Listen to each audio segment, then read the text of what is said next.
भाभी के साड़ी हमारे खिंचता मुदैया तने बता दो कहाँ बारे कन्हैया।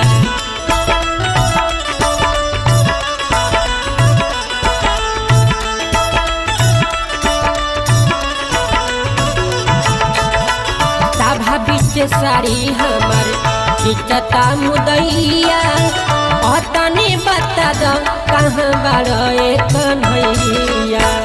जल्दी से आओ ए मुरारी जी पापिया जसेर भइल बा।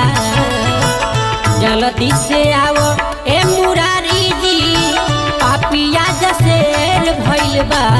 लेके चक्र सुदर्शन भाव